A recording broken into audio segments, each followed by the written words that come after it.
¿Arrancar por dónde? ¿Arrancar por qué temas? ¿Arrancar por una revisión de una semana agitada, de una segunda semana agitada? ¿Qué contexto en realidad nosotros estamos mirando? Digo, porque nosotros venimos pasando en un orden sucesivo, de un hecho saltamos inmediatamente a otro, sin quizás darnos un punto intermedio. El análisis no tiene prácticamente ni siquiera una interrupción de un paréntesis como para hacer una especie de aclaratoria, o de una coma para hacer una aclaratoria, o darnos 30 segundos para pensar realmente las cosas que ocurren. Todo digerido, todo rápido. Un poco así vivimos. Digo esto a medida de ciertas cosas, ¿no? Porque si hoy me pongo a hablar del Vacunagate, parece de una eternidad un tema de 100 años atrás, y pasó hace poco, 2 semanas. Hoy ya el tema de la semana para algunos pasa a ser directamente Formosa. A ver, en el medio siempre ocurrieron un montón de otras cosas, un vendaval de cosas, y así también en un orden sucesivo uno mira y dice, bueno, recién estamos en la primera semana de marzo, todo lo que nos depara este año. Yo no sé si está vinculado un poco a que no hubo una temporada de verano, en el cual hagamos una suerte de parate de temas y le metimos todo, nunca paramos, nunca nos hicimos ese break necesario que uno tiene que hacer para resetear la cabeza y decir, bueno, arranquemos. Yo no puedo estar diciendo que el lunes comenzó el año político con el discurso del presidente, cuando el año político nunca paró, cuando en enero o febrero teníamos discusiones profundas. Pero todo esto, la verdad que uno puede llegar a ponerse en este camino y decir, son los tiempos que corren, pero está bien, está mal, no lo sé. Carlos Campolongo es un periodista de muchos años y también una persona muy vinculada también al Partido Justicialista por una cuestión filosófica. Y lo llamamos para que nos oriente un poquito cómo ve él este tipo de realidad y este tipo de cosas. Carlos, ¿qué tal? Buen día, ¿cómo le va? ¿Cómo anda? Hola, muy buenos días a ti, a todo el equipo y a todos los escuchas, que sé que tienen una amplia red de repetidoras y demás. Así que un placer y agradezco que hayan pensado. Agradezco tu presentación. Lo que no estoy muy seguro es si voy a poder caminar un sendero de un poquito de claridad o voy a confundir más, porque yo estoy confundido también, ¿no? Pero, Carlos, vos sabés que en todo un derrotero que a mí no me deja de sorprender, comenzó con una cosa que, insisto, no deja de impactarme, lo que se denominó Vacunagate o vacunatorio VIP. No digo que me haya sorprendido que la política haya mostrado un privilegio para amigos. No es nuevo, quizás esperábamos más privilegios para amigos, pero lo que no me deja de sorprender es cómo se dio esa suerte de denuncia. Prácticamente, algunos dicen, se pegaron un tiro en el pie, fue una delación interna, pero la calidad de los personajes es lo que no me deja de terminar de impactar, porque vos conoces mucho mejor que yo, en forma más profunda que yo, que un Berbisky prácticamente haga en un tono cuasi inocente una denuncia de semejante magnitud a un Ginés González García, a mí no me deja llamar la atención, no me deja decir, hey, acá está pasando otra cosa, porque ni Berbisky es inocente, ni Ginés es todo tan malo como se lo presenta, pero ¿qué es lo que pasa en el medio que no estamos viendo del todo? Hemos perdido gran parte del sentido del bien común de la comunidad.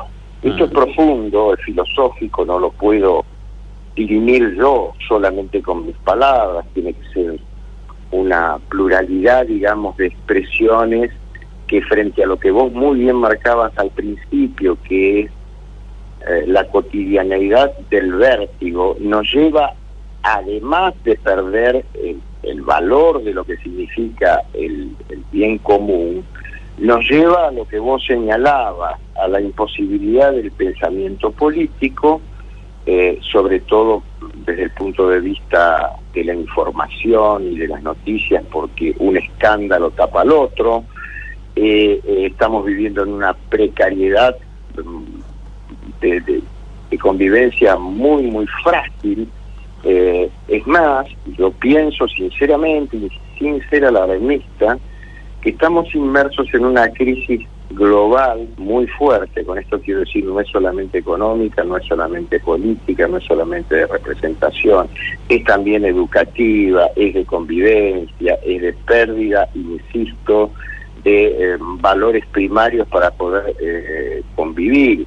Y bueno, ese vértigo nos lleva a la sociedad que yo trataba y que yo la denomino como una crisis social, sobre la cual tengo mi primer duda que comparto, que es, ¿tendré conciencia profunda de la gravedad de la crisis que estamos empezando, con un elemento más que no se visualiza en el horizonte, liderazgos o referentes que puedan actuar de manera, yo diría, propensa a buscar una reunión de los argentinos? Al contrario, a cada paso vamos con enfrentamientos cada vez más. Vos señalabas esta semana algunos episodios salientes. Yo agrego uno más: la guerra entre el actual oficialismo y el Poder Judicial. Esto no es menor, esto es grave, lo que va a acontecer en los próximos tiempos. Entonces, bueno, esto nos abre de todo un plexo de cuestiones a dirimir, a pensar, pero con el problema de que no tenemos dirigentes que estén a la altura de la crisis. Sí, yo la verdad que en ese sentido discrepo, en el sentido de decir, me parece que el Poder Judicial está en este momento bajo la gran responsabilidad de demostrar qué es el Poder Judicial, si es un poder menor, acomodaticio del poder de turno, o si realmente es un poder del Estado. Y aquellos que tienen la magistratura, si tienen el nivel de responsabilidad y de altura de lo que implica su cargo, que no es una cuestión menor. Por eso me parece que también es, ante todo, un desafío para ellos, y para decir, ¿están a la altura de las condiciones para ser realmente jueces, fiscales, secretarios, lo que quiera? ¿Están a la altura de lo que demanda un Estado? Porque es muy fácil. Cuando a vos no te da respuesta el Ejecutivo, no lo votás. Cuando no te gusta un legislador, a los 2, 4 años, no lo votás y se van. Por eso, me parece que también es una parte de desafío importante en esa matriz. Pero te quería consultar, en este esquema que vos decís de esa suerte de confrontación, ¿el negocio de la grieta entonces sigue a flor de piel? ¿Sigue siendo el gran negocio de la política? Y yo inclusive no quiero simplificarlo en un concepto, la grieta. Bueno, tendríamos que discutir qué entendemos por grieta. Con respecto al Poder Judicial y a esto que se ha desatado, yo hago una aclaración. Cuando hablo en términos generales, porque evidentemente desde el punto de vista singular o individual hay jueces muy probos, sí, pero hay jueces que son colmeros, que son, en fin, que tienen conductas totalmente criticables y no de servicio, sino justamente de apropiación de lo indebido. Y cierro con la otra idea. Yo puedo compartir contigo lo que estás señalando, de que el Poder Judicial alcance el grado, digamos, que debe alcanzar en esta crisis. Pero tengo mis dudas también, por esto que te hablaba antes, y porque creo que el Estado general es un estado de guerra. Estado de guerra. Entonces, no solamente hemos perdido cierta noción de lo que es el bien común, sino la distinción entre la verdad y la mentira, entre lo que es bueno y lo que es reprochable, la justicia, ¿me entendés? La justicia en un sentido muy, muy amplio. Entonces, ojalá se dé. El problema que hay histórico es que esta degradación de ciertos aspectos del Poder Judicial no vienen de ayer ni de antes de ayer, vienen desde hace largo tiempo. En la justicia federal me animaría a producir con la prudencia de cualquier afirmación que en el fuero federal, por lo menos de aquí, de la ciudad autónoma, de la capital federal, se agudizó esa caída. Esto no quiere decir que no hubiese casos aislados. Se agudizó concretamente en la década de 90. con los jueces de la servilleta, con los jueces adictos al poder de turno, o algo, mejor dicho, al gobierno de turno, jugando en zigzag. Digo, el payaso de juez que ha sido Ollardí, que terminó bailando en los shows de televisión. Sí. ¿En cuánto tiempo rechazó casi in limine la investigación sobre los incrementos patrimoniales de los Kirchner? Y lo mismo podríamos decir de otras instancias a las cuales ha estado ligado este juez. Y no es el único juez, digamos, que viene desde antes de esa época. Algunos de los jueces que se nombró durante el menemismo sintieron la necesidad de irse de la justicia. No todos. Después caemos, inclusive vamos a hablar seriamente, porque la muerte no nos hace ni más buenos ni más malos. Ahora, el juez Bonadío también tuvo favores con el kirchnerismo. Después, por razones que yo desconozco, empezó a investigar ciertas causas que afectaban a ese poder de turno, y bueno, ahí se construyó un enemigo, ese enemigo que construye cierto discurso político, que lo podríamos discutir también, que se sintetiza en una palabra que se pronuncia mucho más de lo que se comprende, que es el lawfare, no es lawfare, el lawfare, ley, guerra de la guerra, guerra judicial. Con lo cual estamos en lo que los analistas piensan, sobre todo los analistas militares, piensan que es la cuarta guerra que se está jugando. Yo te diría que, bueno, podríamos pensar en la guerra bacteriológica, en otras cosas, pero no quiero dispersarme. No sé si contesté tu pregunta, si no, me la volvés a hacer. No, me parece interesante. Yo no escapo a ningún tema, me puedo equivocar. Claro. Mi práctica es que no escapo a ningún tema. Vos sabés que el otro que también me quedé pensando en todos estos días es todo lo que está pasando en la provincia de Formosa. ¿Y qué pensamiento te viene cuando hablamos de Gildo Infran? Mira, me viene un pensamiento que en realidad lo estuve estudiando en sus aspectos culturales en profundidad en estas últimas horas, y bueno, y ahí llegué a la guerra de la Triple Alianza y la relación de Paraguay con nosotros, y cierta cultura que es muy difícil a veces comprenderla desde la capital federal. Esto es un marco general. En cuanto a Gildo Infran, creo que es un autócrata que hace patrimonialismo con cuestiones del Estado, que es inconcebible que un gobernador esté tantos años. El general Perón, citando a los antiguos, solía a los antiguos, en realidad a un canciller inglés, decía que el poder corrompe, y el poder absoluto corrompe absolutamente, y que la corrupción en el sistema sociopolítico empieza siempre por la cabeza. Y el problema es que nosotros no tenemos ejemplaridad en nuestras élites dirigentes. Tenemos cortoplacismo, coartada, y todo eso no ayuda a recuperar la virtud del bien común. Pero bueno, si la perdemos, estamos probados. Pero está bien, pero Carlos, pero está bien, yo en eso me quedo en otra etapa de nuestra existencia, que es cuando el vivo le termina ganando al trabajador, al que se sacrifica realmente. El avivado, el vivo, ese es el que termina ganando la partida final, y ahí donde nos estamos destruyendo como sociedad, ¿o no? Sí, absolutamente. Además, ese concepto que parece tan distante no lo es, lo del bien común, y tendríamos que pensar sobre esto. ¿Y qué pasa con nuestros vínculos? ¿Y qué pasa con el estado de excepcionalidad? ¿Qué pasa con esta excepcionalidad sobre la excepcionalidad que es la pandemia? Entonces, tenemos que mirar los procesos, cómo se van dando. No son las fotografías que puede marcar una noticia. Sí, pero es cosa mucho más compleja. Pero Carlos, compleja. El vivo no piensa nunca en el otro, sino piensa en sacar su tajada, su ventaja, y el resto no le importa.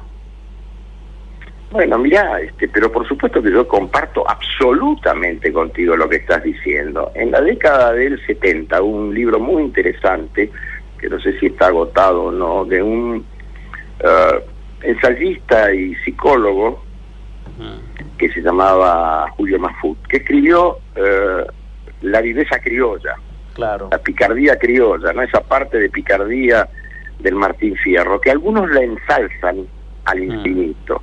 Yo creo que naturalmente ninguno de nosotros queremos ser tildados de estúpidos, pero el límite de esto lo marca una ética social, que es la que no tenemos.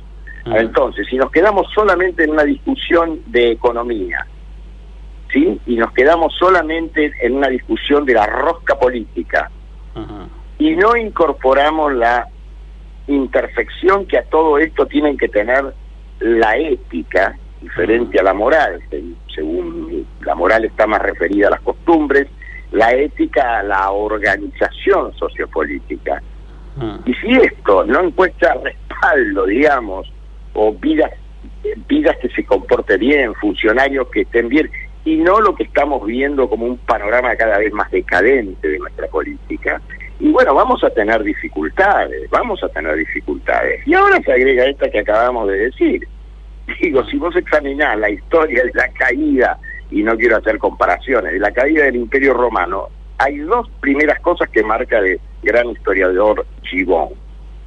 La primera es los enfrentamientos que hay entre los emperadores y la justicia, punto uno. El otro, el empobrecimiento del lenguaje, ¿sí? Que no es un tema menor, no quiere decir hablar bien, pero si yo veo que me obturo en generar un pensamiento y solamente lo puedo culminar con un insulto, ¿sí? Con una palabra de insulto, bueno, evidentemente estamos en problemas. Y acá te subís en un colectivo, y perdón por la expresión, pero escuchás, esto no quiere decir que sean malas personas, estoy hablando de empobrecimiento del lenguaje. La forma de llamar al otro más común, al que vos señalabas, es che boludo. Sí. Bueno, todo esto, obviamente, puedo estar en algunas cosas acertado, en otras cosas equivocados, pero no se piensan en este momento, no las reflejan gran parte de los medios de comunicación. Y yo soy un hombre de los medios de comunicación, y en particular de uno de los dispositivos más controvertidos, que es el audiovisual. Claro. ¿Sí? Sí, a ver, entonces, sí. Yo quiero interpretar lo tuyo y decime si estoy muy errado. Cuando vos hablas de la palabra, la utilización de la palabra, yo lo que entiendo, luego lo que me estás contando es, claro, porque es el vínculo para el entendimiento. Si yo comienzo con una pobreza en lo que tiene que ver la palabra, que está más rozando la agresividad, va a ser muy difícil que logre un consenso con el otro para lograr ese bien común. Un poco así todo.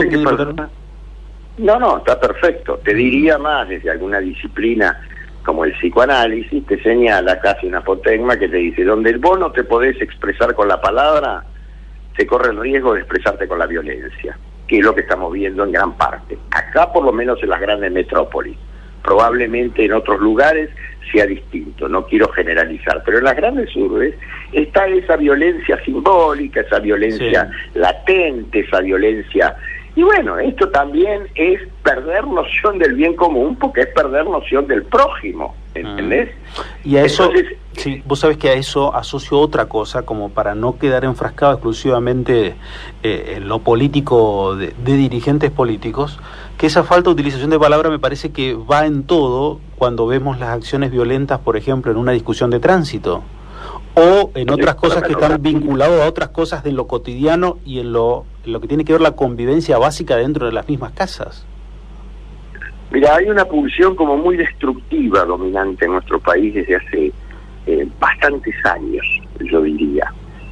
Hago una aclaración con respecto a lo que vos decís, que creo que debes pensar más o menos como yo en ese sentido. Yo puedo tener una visión romántica de los pueblos en cierta dimensión, pero los pueblos se deben gobernar, y para gobernar tenés que tener un proyecto, claridad.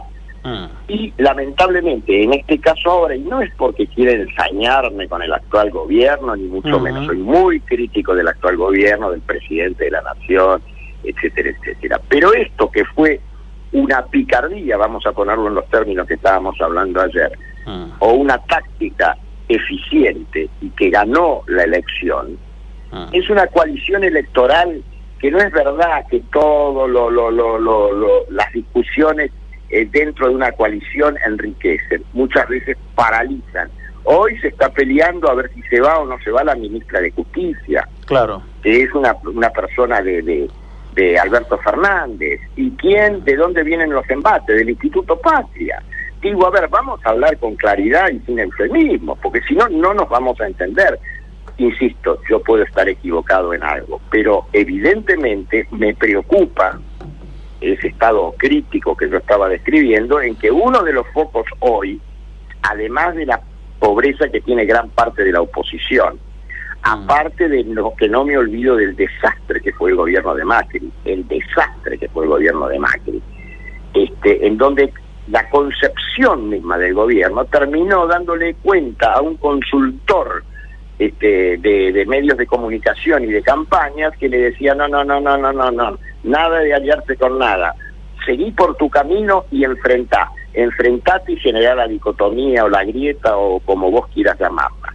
Te cierro el pensamiento por experiencia política con esto. Y lo decía el otro día un prestigioso periodista con el cual muchas veces no concuerdo, pero que es muy profundo y muy preparado. Ojo, no nos dejemos llevar por la hojarasca de la superficie y de las peleas superficiales espectaculares, escandalosas y demás. Hay ciertos intereses que son inconmovibles. Para decirlo con palabras sencillas, lo vengo afirmando desde el 2014. Cristina Fernández de Kirchner y Mauricio Macri tienen cierta funcionalidad entre sí. Se necesitan. Uno u otro se necesitan.